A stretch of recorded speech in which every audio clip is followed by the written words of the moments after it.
बिस्मिल्लाहिर्रहमानिर्रहीम। ये article number 8.6 है जिसमें हम step response of A parallel RLC circuit पढ़ेंगे। तो आइए हम रिकॉल करते हैं जो source free parallel RLC circuit equations में हम ये यूज़ करते थे, ये फार्मूलाज, और वो इस तरह से है। जबकि स्टेप रिस्पांस का मतलब है कि अब इसके साथ हमने एक सोर्स लगा दिया है, तो ये सोर्स के साथ जो भी सर्किट है वो अब स्टेप रिस्पांस, और ये चूँकि पैरेलल में है आरएलसी, तो ये step response of A parallel RLC circuit है। करंट सोर्स लगाया है तो इसलिए ऊपर वाले इक्वेशंस के साथ करंट सोर्स ऐड हो जाएगा एक, और इक्वेशंस भी हम करंट्स के लिखेंगे बजाय के वोल्टेज के। यहाँ पे हमने वोल्टेज इक्वेशंस डिराइव किए थे, अब हम करंट इक्वेशंस लिखेंगे।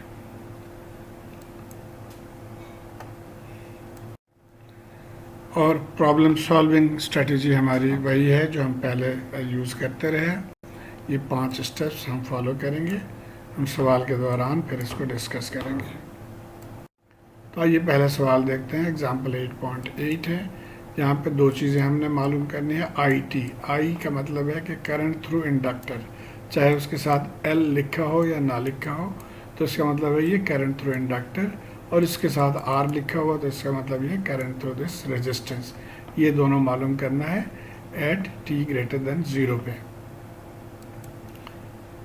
और यहाँ पे ये देखिए, यहाँ पे एक टर्म दिया हुआ है, ये वोल्टेज सोर्स जो है 30 u माइनस टी। तो इस u माइनस टी को हम दोबारा रिकॉल कर लेते हैं, समझ लेते हैं कि u माइनस टी का मतलब ये है कि t लेस देन 0 से जो इसकी वैल्यू है वो 1 है ut, और t ग्रेटर देन 0 पे ये 0 है, यानी ut का उल्टा है ये, इसलिए ये u माइनस टी है। तो इसको आपने जहन में रखना है कि t लेस देन 0 पे ये 30 मल्टीप्लाई बाई 1 हो जाएगा, और t ग्रेटर देन 0 पे ये 30 मल्टीप्लाई बाई 0 यानी 0 वोल्ट हो जाएगा। तो अब आइए सवाल की तरफ चलते हैं। पहला स्टेप, हमने I0 और V0 मालूम करना है फॉर t लेस देन 0। तो t लेस देन 0 पर सर्किट हम ड्रॉ कर लेते हैं। ये t लेस देन 0 पे देखिए, ये स्विच अभी ओपन है। t लेस देन 0 पे, t इक्वल टू 0 पे इसको बंद करेंगे, तो इसको हमने ओपन कर दिया। और चूंकि ये बहुत देर से कनेक्टेड है तो ये स्टडी स्टेट कंडीशन में है, तो इंडक्टर शॉर्ट हो जाएगा और कैपेसिटर ओपन हो जाएगा। तो इंडक्टर को हमने शॉर्ट कर दिया और कैपेसिटर को ओपन कर दिया। तो अब इस सर्किट में हमने I0 मालूम करना। I0 ये करंट है, तो अब देखिए 4 एम्पियर करंट है और इसका रास्ता सिर्फ यही है, थ्रू द शॉर्ट सर्किट। तो इसका मतलब है I0 जो है वो 4 एम्पियर हो गया। तो I0 4 एम्पियर। अब V0 को देखते हैं। ये वोल्टेज सोर्स कनेक्टेड है t लेस देन 0 पे, तो इसका मतलब है कि ये वोल्टेज सोर्स इन दोनों रेजिस्टेंस को फीड कर रहा है, और जो वोल्टेज यहाँ पे है वही वोल्टेज यहाँ पे होना चाहिए।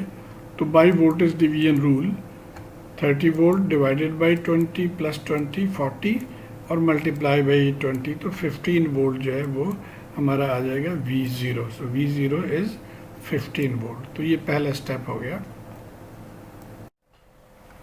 तो आइए स्टेप नंबर 2 पे हम di0 dt यहाँ से कैलकुलेट करेंगे, और ये V0 इज़ LDI dt। इस फार्मूले से di0 dt जो है वो V0 ओवर L। तो V0 की वैल्यू हमने पता कर लिया, उसको यहाँ पर पुट करके V0 15 था, तो अब हमारा di0 dt जो है वो V0 ओवर L यानी 15 ओवर 20 0.75 आ गया।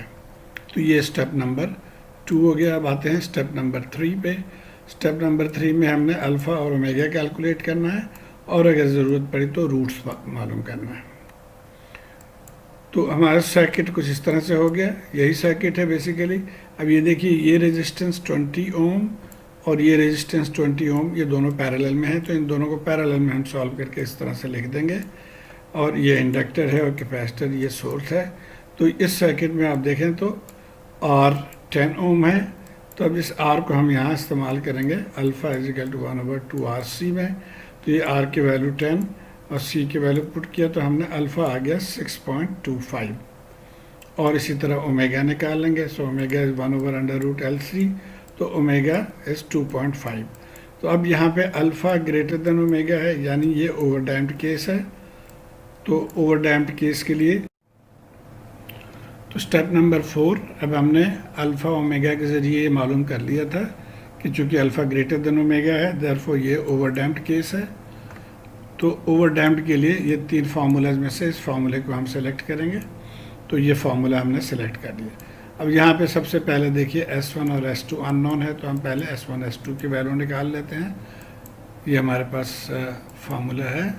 इस फार्मूले से हमने S1 S2 की वैल्यू हमने निकाल ली और इस फार्मूले पे पुट करके ये हमारे पास फार्मूला आ गया फॉर IT। अभी यहाँ पे हमें IS मालूम करना है, जो स्टडी स्टेट करंट है थ्रू दिस सर्किट। तो ये हमारे पास सर्किट T ग्रेटर देन 0 पे ये बन गया, स्विच बंद है, इंडक्टर शॉर्ट सर्किट हो गया, कैपेसिटर ओपन सर्किट हो गया और ये वाला वोल्टेज सोर्स जो है वो 0 हो गया। तो अब इस करंट को हमने मालूम करना है, ये फाइनल करंट जो इंडक्टर में से है। तो आप देखिए ये 4 एम्पेयर करंट है और चूँकि ये शॉर्टेस्ट रास्ता है तो तमाम करंट इसमें से गुजर जाएगी।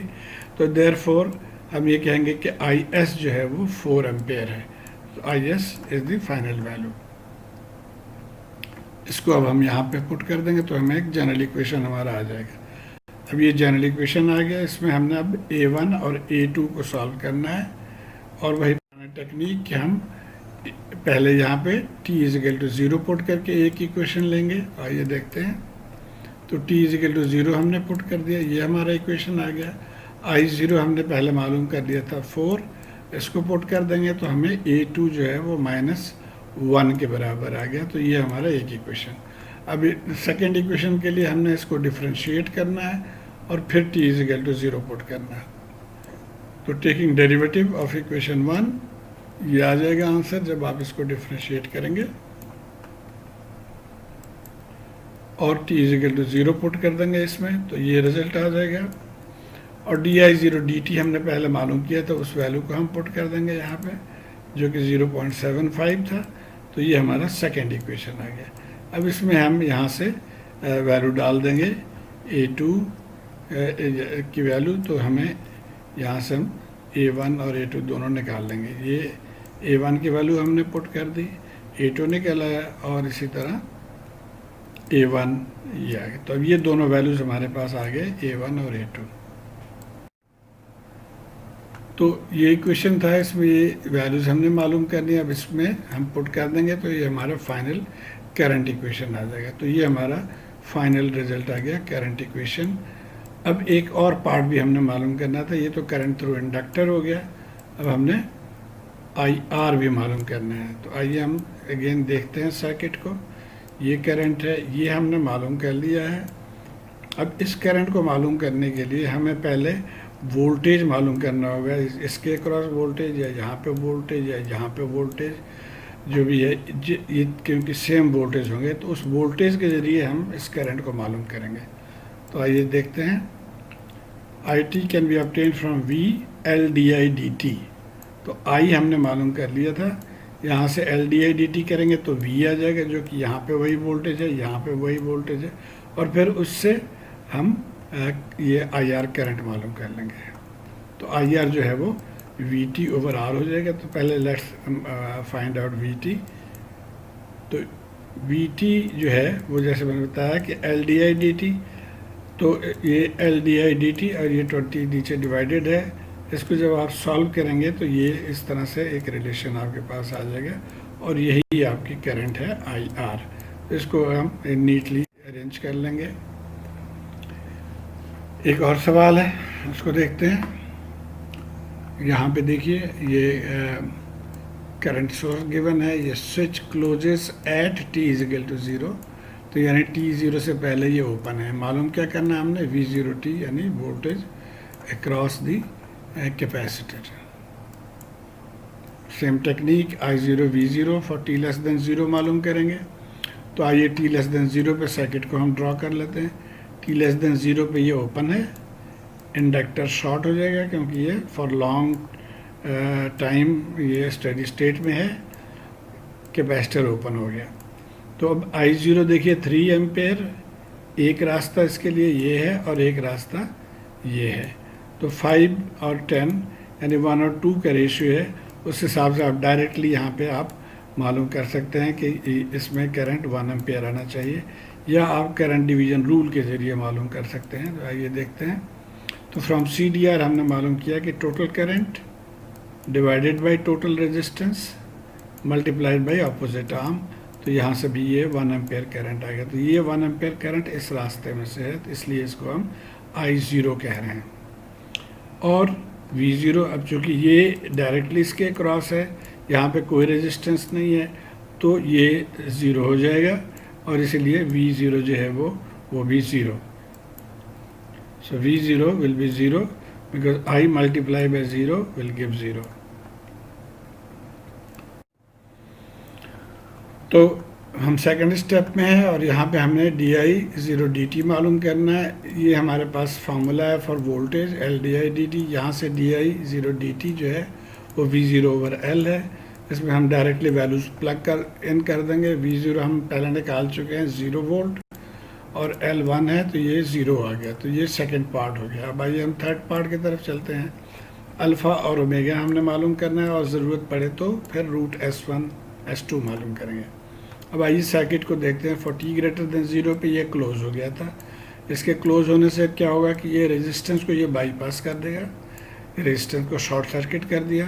तो इसलिए इस रेजिस्टेंस की अब कोई अफादियत नहीं है, तो इसको हम निकाल देंगे। तो अब ये हमारे पास सर्किट है।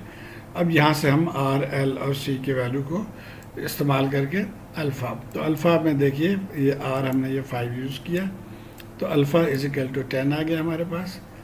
और इसी तरह ओमेगा जो है वो भी 10। तो अब ये दोनों बराबर हैं, alpha is greater than omega, तो इसका मतलब ये क्रिटिकली डैम्प्ड रेस्पॉन्स है। और हमारे पास जो चॉइसेस थे वो ये 3 हैं। इसमें क्रिटिकली डैम्प्ड के लिए ये इक्वेशन हमने इस्तेमाल करना है। तो ये इक्वेशन जो है इसको हम लेकर आगे चलेंगे। तो ये इक्वेशन था। अब यहाँ पे हमने अल्फ़ा हमें पता है, तो अल्फ़ा की वैल्यू हम यहाँ पे पुट कर देंगे।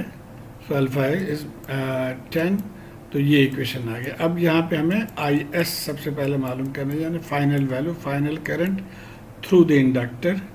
तो आइए सर्किट को दोबारा हम देखते हैं। ये सर्किट है। अब t ग्रेटर देन 0 पे इंडक्टर शॉर्ट हो गया और कैपेसिटर ओपन। मालूम क्या करना है हमने, इसमें से जो करंट है वो मालूम करना है। अब देखिए इस करंट के लिए रास्ता क्या है। एक रास्ता ये है जिसमें 5 ओम रेजिस्टेंस है, और एक रास्ता ये है जिसमें कोई रेजिस्टेंस नहीं है। तो इसका मतलब है ये तमाम 3 एम्पेयर करंट इसमें से फ्लो करेगी। तो इसलिए IS जो है वो 3 एम्पेयर है। सो IS इज़ 3 एम्पेयर। अब इसको हम इसमें प्लग इन कर देंगे, तो ये हमारे पास जनरल इक्वेशन आ गया। अब इसमें हमने A1 और A2 की वैल्यू मालूम करनी है। तो t इजिकल टू 0 पहले पुट कर देते हैं, जो हमने पहले टेक्निक सीखा था। इसमें t इजिकल टू 0 पुट कर दिया इक्वेशन 1 में, तो ये I0 is equal to 3 plus A1 आ गया। I0 की वैल्यू हमने मालूम किया हुआ है पहले, तो I0 1 था, तो यहाँ से A1 जो है वो -2 आ गया। अब आइए A2 के लिए, तो ये हमने निकाल लिया था। अब A2 के लिए हमने डेरिवेटिव लेना होता है करंट इक्वेशन के, तो हम उसके डेरिवेटिव ले लेंगे इस इक्वेशन के। इसके डेरिवेटिव आप इस तरह से ये लेके, आई होप आप इसको सॉल्व कर सकते हैं इजीली। 2 पार्ट्स में है। अब इसमें हम t इजिकल टू 0 पुट कर देंगे, तो di0 dt is equal to यहाँ से A2 माइनस 10A आ जाएगा। बाकी टर्म्स जो है ये भी 1 हो गया, ये भी 1 हो गया, ये टर्म 0 हो जाएगा। अब di dt 0 की वैल्यू हमें पता है, हमने मालूम किया था पिछले इसमें कि वो 0 है, तो उसको पुट कर देंगे। A1 की वैल्यू हमें पता है, तो उसको यहाँ मैं पुट कर दूंगा, और उसके बाद A2 हमें निकल आया -20। तो अब दोनों A1 और A2 मालूम हो गया, तो अब हम अपने जनरल इक्वेशन में इसको पुट कर देंगे, तो ये हमारा फाइनल इक्वेशन आ गया। तो यही आंसर है। इसको आप अरेंज कर लें। अब यहाँ पे भी हमने IR मालूम करना है, तो ये IT आ गया था, नहीं सॉरी IR नहीं, हमने V0 मालूम करना है। तो V0 जो है पार्ट 2 में हमने V0 मालूम करना है, V0 is L D I D T. तो अब डी आई ये है, इसको हम डिफ्रेंशिएट कर लेंगे, L1 है, तो इसको सॉल्व करके V0 हमारे पास आ जाएगा 200t e⁻⁻t वोल्ट। तो उम्मीद है आप इसको स्टेप बाय स्टेप फॉलो करके इसको कर सकेंगे। शुक्रिया।